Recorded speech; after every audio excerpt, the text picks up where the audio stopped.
sejahtera untuk kita semua. Perkenalkan, nama saya adalah Apriliani Lasa, STR MSc. Saya merupakan dosen tetap pada program studi S1 Pariwisata di Universitas Imela Medan.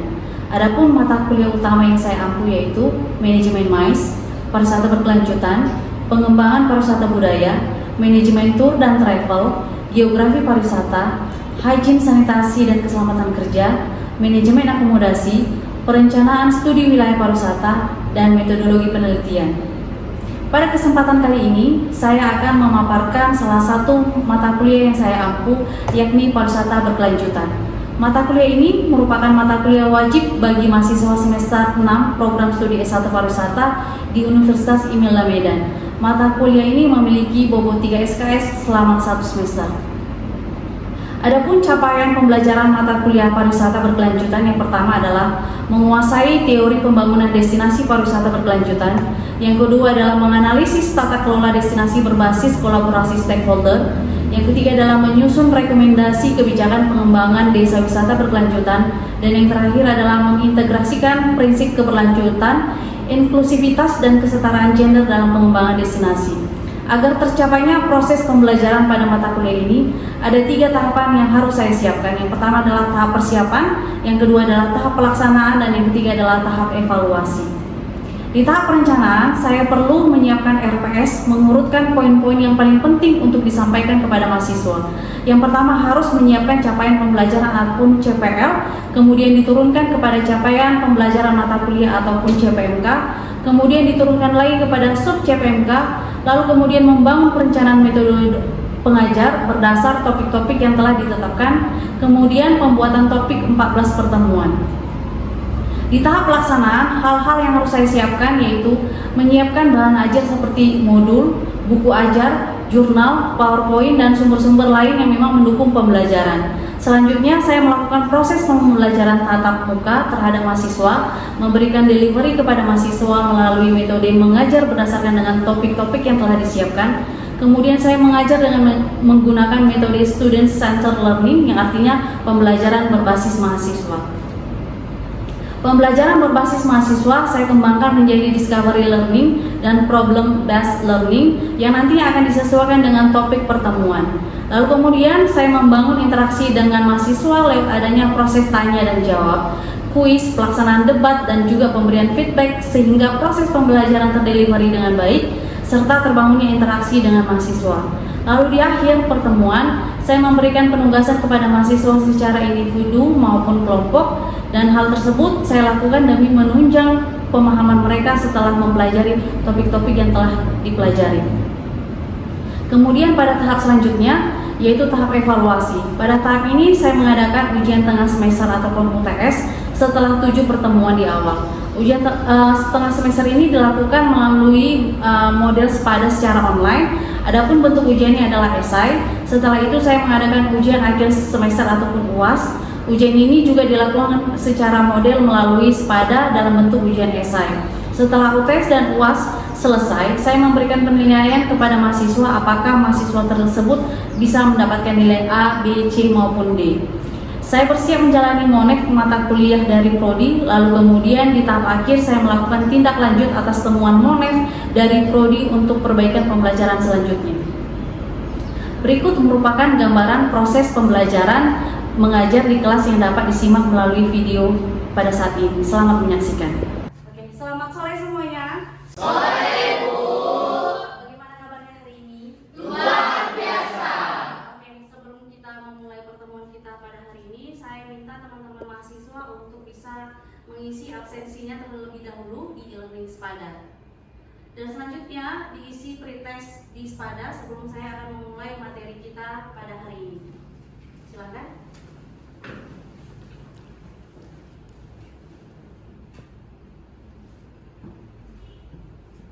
Jika sudah selesai, maka saya akan memulai pertemuan kita dengan membahas tata kelola ketahanan pariwisata berkeadilan gender.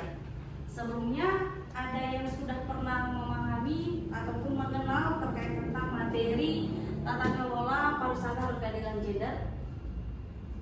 Mungkin ini menjadi materi terbaru untuk teman-teman mahasiswa. Namun untuk 30 menit ke depan saya akan memberikan informasi terkait hal ini sehingga nanti teman-teman memiliki ilmu pengetahuan baru terkait tentang pariwisata berkelanjutan khususnya pada bidang keadilan gender. Kalau kita bicara tentang gender itu tidak hanya berbicara tentang dia laki-laki ataupun perempuan. Namun di sini saya akan memberikan informasi terkait tentang apa sih peran gender itu pada pariwisata berkelanjutan. Oke, di sini saya mau memaparkan sedikit tentang definisi tata kelola pariwisata. Kalau berbicara tentang tata kelola berarti itu adalah sinergi antara kolaborasi pemerintah, akademisi, lalu media massa, masyarakat dan lain sebagainya yang sesuai dengan teori dari Anmoto 2022. Dalam teori ini disebutkan bahwa tata kelola pariwisata itu berbasis ataupun melalui proses kolaboratif yang dimana melibatkan pemerintah, sektor swasta, masyarakat, akademisi dan media dalam merencanakan, mengelola, melaksanakan serta mengevaluasi pembangunan pariwisata secara berkelanjutan. Dalam sebuah pembangunan pariwisata, ialah terkait tentang definisi tata kelola pariwisata dalam pariwisata berkelanjutan. Nah, di sini saya mau memaparkan bagaimana pariwisata itu berhubungan erat dengan gender. Nah, teman-teman mahasiswa mungkin masih bingung apa itu gender, apa itu seks atau jenis kelamin. Saya mau tahu pandangan kalian sebelum saya memaparkannya lebih details dari materi kita di PowerPoint. Apa itu gender? Ada yang bisa jawab? Saya Bu. Oke, apa itu gender? Gender adalah sifat yang menyekat pada laki-laki maupun perempuan yang dikonstruksi secara sosial dan budaya. Misalnya, perempuan dianggap lemah lembut dan laki-laki dianggap kuat atau rasional. Sifat-sifat tersebut bukan koordinat biologis sehingga dapat berubah sesuai waktu dan budaya. Oke, correct. Berarti kalau bicara tentang gender itu berkaitan dengan norma sosial yang sudah dibentuk di masyarakat. Nah, itu kan gender. Nah, apa perbedaan dan juga apa definisi seks atau jenis kelamin dan apa hubungannya dengan gender dan juga jenis kelamin? Ada yang bisa menjelaskan? Saya Bu. Oke. Jadi jenis kelamin atau seks itu adalah karakteristik biologis dan anatomis yang melekat sejak lahir seperti organ reproduksi dan kromosom. Sedangkan gender adalah konstruksi sosial dan budaya yang merujuk kepada peran, perilaku, norma dan identitas yang dibentuk secara sosial. Oke. Jadi di sini kurang lebih sudah banyak paham ya apa itu gender dan juga jenis kelamin. Dari materi saya jelaskan gender secara umum dan mungkin teman-teman bisa lebih melihat dari kehidupan masing-masing ataupun dalam keluarga ataupun masyarakat. Gender itu peran, tanggung jawab, hak dan kesempatan yang dibentuk oleh konstruksi sosial terhadap laki-laki maupun perempuan. Namun ada teori lain dari AHMA 2024 yang mengatakan bahwa gender itu adalah behavioral differences atau perbedaan perilaku antara laki-laki dan perempuan yang dikonstruksikan secara sosial, yaitu perbedaan yang bukan ketentuan Tuhan melainkan dibentuk oleh manusia itu sendiri dengan proses sosial dan budaya manusia. Saya berikan satu contoh yang sering kita lihat di masyarakat ataupun mungkin di lingkungan kita sehari-hari. Laki-laki itu pasti dititik beratkan adalah sebagai kepala rumah tangga atau bisa dibilang orang yang paling kuat. Laki-laki tidak boleh ada di dapur karena dapur adalah milik area perempuan. Dari situ saja normanya sudah dilihat dalam sosial bahwa laki-laki dan perempuan punya peran masing-masing, itu hanya di rumah. Peran perempuan itu menyusui, itu melahirkan, mengurus rumah tangga. Sedangkan laki-laki hanya untuk bekerja di luar atau mencari nafkah. Pada saat ini, gender itu tidak lagi melihat laki-laki maupun perempuan. Sekarang perempuan sudah banyak yang bekerja keras. Perempuan sudah bekerja, tidak hanya hidup di rumah, tapi mereka memiliki income tersendiri dengan bekerja. Sampai di sini paham kira-kira? Paham. Nah, saya bentuk satu tabel seperti jenis kelamin itu dibentuk dari biologi seperti yang disampaikan oleh teman kita. Sedangkan gender itu terbentuk dari sosial. Kita sendiri yang sudah menitik beratkan antara perempuan dan laki-laki di kelompok sosial. Kalau di kelompok sosial dia mungkin dalam kurung adalah zaman sekarang ataupun zaman milenial bilang boti, berarti kan dia tidak akan diterima oleh masyarakat karena gendernya adalah laki-laki, bukan laki-laki yang merujuk ke perempuan. Itu kan di norma khususnya Indonesia itu sangat-sangat tidak diperbolehkan. Lalu di jenis kelamin itu tidak berubah. Ada yang bisa merubah laki-laki, kodratnya dia laki-laki akhirnya menjadi perempuan selain operasi. Kalau kodratnya menjadi lahir menjadi laki-laki ya laki-laki, kan seperti itu. Sedangkan di gender dapat berubah, itu yang saya sampaikan. Yang seharusnya perempuan itu hanya ada di rumah, namun sekarang perempuan sudah bisa bekerja. Yang pada dulunya stigma perempuan adalah hanya meminta, tapi sekarang stigmanya perempuan lebih kuat dari laki-laki. Oke, lalu dari jenis kelamin kita lahir dari biologis, dari dari hubungan ayah dan ibu dan menghasilkan kita. Sedangkan di gender itu dibentuk di masyarakat. Apa maksudnya dibentuk di masyarakat? Ada yang bisa menyampaikannya? Saya. Oke. Tadi pertanyaannya mengapa gender dibentuk dalam masyarakat? Karena gender merupakan konstruksi sosial, yaitu seperangkat peran, norma, harapan dan perilaku yang diciptakan serta diwariskan oleh masyarakat mengenai bagaimana seseorang diharuskan bersikap berdasarkan jenis kelaminnya. Misalnya seperti untuk mengatur peran dalam masyarakat itu laki-laki sering dianggap bertugas untuk mencari nafkah, sedangkan yang perempuan sering dianggap bertugas mengurus rumah tangga dan anak.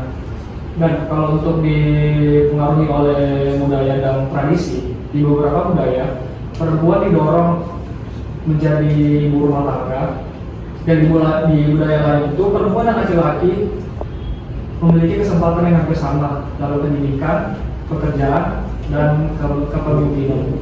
Dan dibentuk kalau misalnya dalam bentuk proses sosialisasi, misalnya anak laki-laki ini sering diberi mainan mobil atau robot, sedangkan anak perempuan itu diberi boneka. Pengalaman seperti ini membentuk cara pandang tentang peran gender.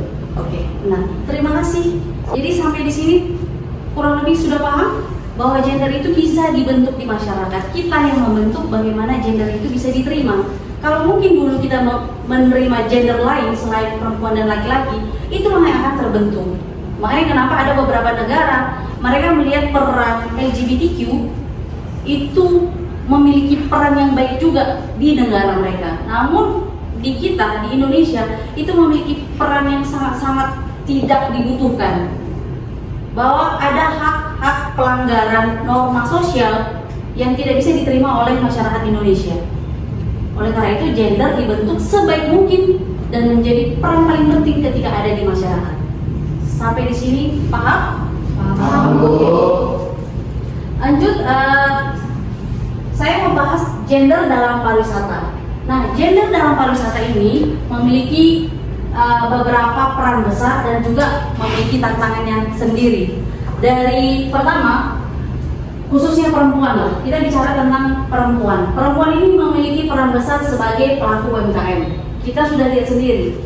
Bahkan di Kabupaten Samosir, UMKM terbesar itu dibentuk oleh peran masyarakat khususnya perempuan. Lalu selanjutnya ada pengelola homestay. Banyak juga pengelola homestay itu yang membentuk dan juga membuat homestay itu semakin lebih baik itu adalah perempuan. Selanjutnya pemandu wisata, pengrajin, pelaku ekonomi kreatif, pengelola kuliner, anggota Pokdarwis. Di sini sebenarnya banyak peran besar perempuan. Kenapa anggota Pokdarwis juga perempuan itu dilibatkan? Banyak sekali kegiatan anggota Pokdarwis perempuan hanya dilibatkan di dapur. Contohnya, mereka yang memberikan konsumsi makan dan minum, padahal sebenarnya tidak. Dari segi tata kelola untuk anggota Pokdarwis, perempuan sangat-sangat dibutuhkan dalam bidang kreativitas.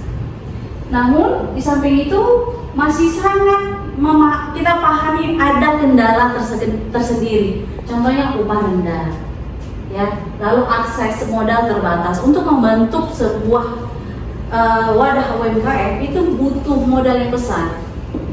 Sekalipun ada peran pemerintah yang akan memberikan sumbangsi untuk itu, namun tidak menutup kemungkinan anggota peran-peran masyarakat itu untuk membentuk UMKM-nya lebih besar, mereka butuh modal juga dari pribadi mereka masing-masing. Lalu minim kepemimpinan. Sering sekali perempuan dibilang tidak pantas untuk memimpin. Sering sekali kami hanya mendengarkan pihak di laki-laki. Lalu beban ganda. Kenapa dibilang beban ganda? Perempuan akan bekerja, namun dia tetap akan memiliki peran lagi di rumah untuk bekerja, baik itu mengurus anak maupun mengurus suami. Lalu akses pelatihan rendah. Akses pelatihan rendah khususnya untuk perempuan itu masih minim, khususnya di Indonesia. Terlebih di Sumatera Utara. Banyak akses pelatihan seperti pengelola homestay dan lain sebagainya. Kurang lebih tahun lalu itu akses pelatihan khusus perempuan itu ada di daerah Samosir. Itu mereka membentuk enceng gondok, dijadikan sebagai tas souvenir, dijadikan sebagai sendal hotel. Mereka belajar untuk itu. Tapi ketika saya melakukan riset ke daerah Samosir, mereka masih belum memiliki program khusus untuk perempuan. Oke, sampai di sini paham ya? Lalu selanjutnya apa sih tata kelola ketahanan pariwisata berkeadilan gender? Mungkin ada yang bisa menjelaskan? Oke. Mungkin tata kelola yang baik menjadi dasar terciptanya ketahanan pariwisata yang berkeadilan, sedangkan perspektif gender memastikan bahwa perempuan dan laki-laki memperoleh hak, kesempatan, serta manfaat yang setara dalam pembangunan dan pengelolaan pariwisata. Oke. Dari hal itu kita bisa tahu bahwa tidak ada sebenarnya perbedaan antara laki-laki maupun perempuan dalam membentuk suatu program khususnya dalam pengembangan pariwisata berkelanjutan.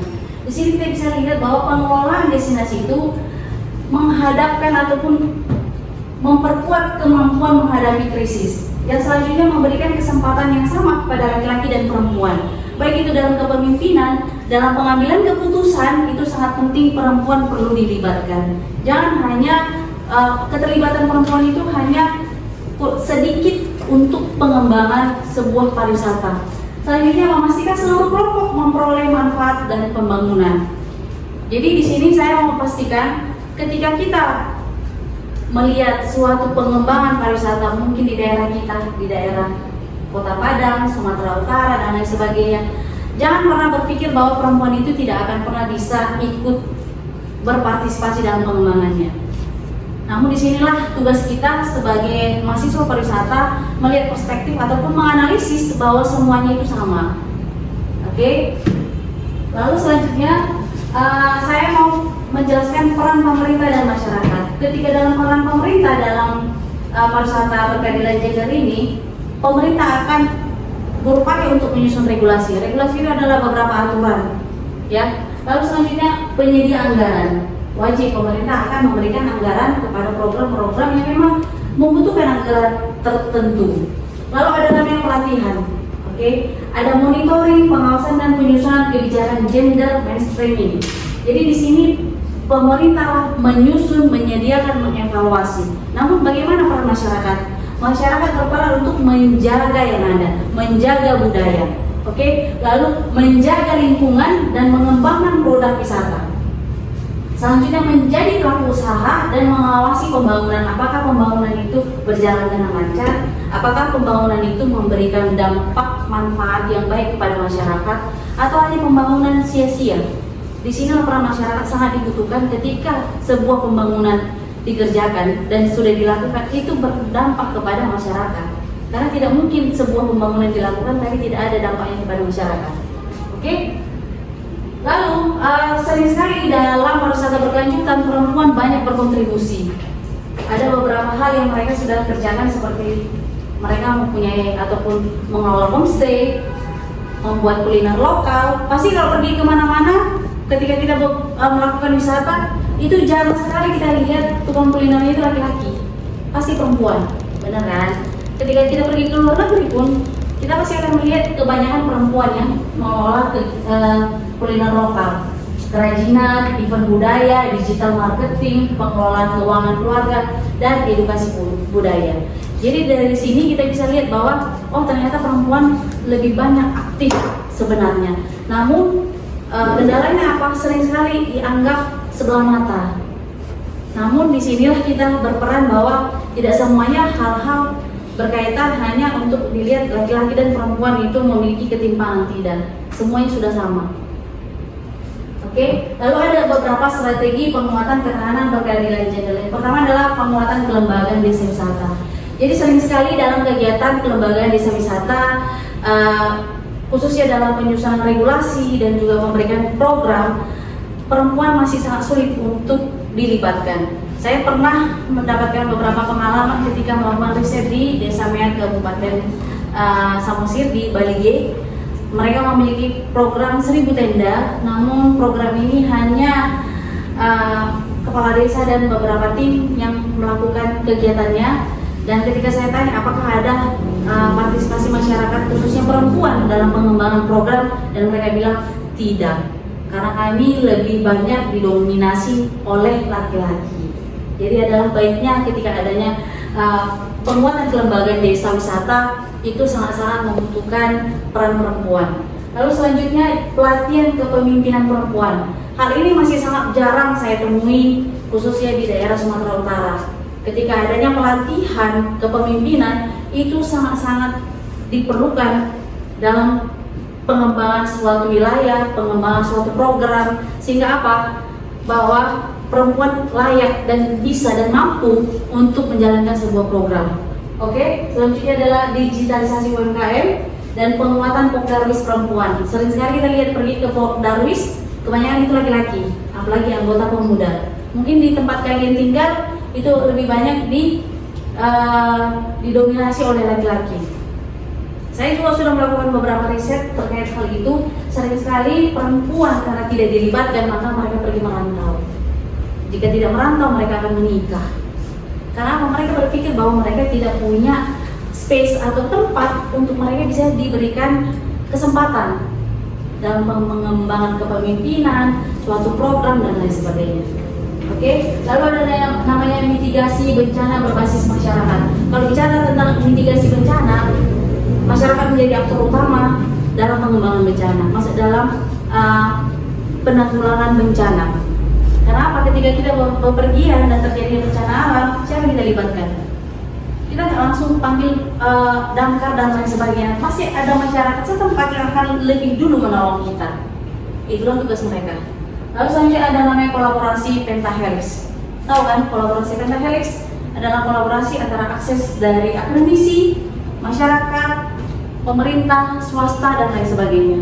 Jadi ketika strategi ini semuanya dapat dijalankan, maka dipastikan setiap program dalam pengembangan pariwisata berkelanjutan, khususnya dalam peran perempuan itu dilibatkan, maka sebuah pengembangan pariwisata itu akan terus dan terus menerus mengalami peningkatan. Sampai sini ada pertanyaan kira-kira? Cukup jelas yang saya sampaikan? Jelas, Bu. Oke. Jadi sebelum saya menutup hasil dari presentasi saya, adakah teman-teman di sini yang dapat menyimpulkan kurang lebih sedikit dari pemahaman yang telah dari saya sampaikan terkait tentang tata kelola berkeadilan gender di pariwisata berkelanjutan? Saya, Bu. Oke, silakan. Baik, saya akan memberikan kesimpulan terhadap materi yang Ibu berikan pada hari ini.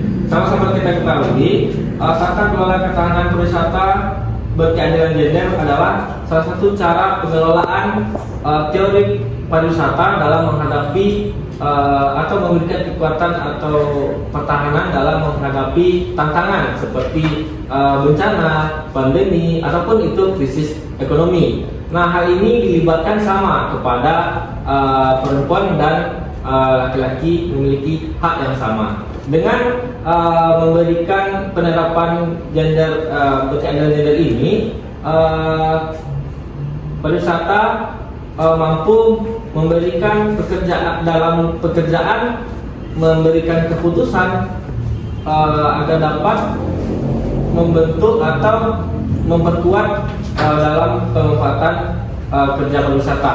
Nah, dengan hadirnya atau menerapkan prinsip ini adalah salah satu memperkuat sektor pariwisata dalam menghadapi suatu perubahan. dan yang lebih unggulnya mampu memberikan keadilan kepada masyarakat yang lebih luas terhadap pemanfaatan keadilan gender. Terima Oke. kasih. Terima kasih buat kesimpulan dari teman kita Yura.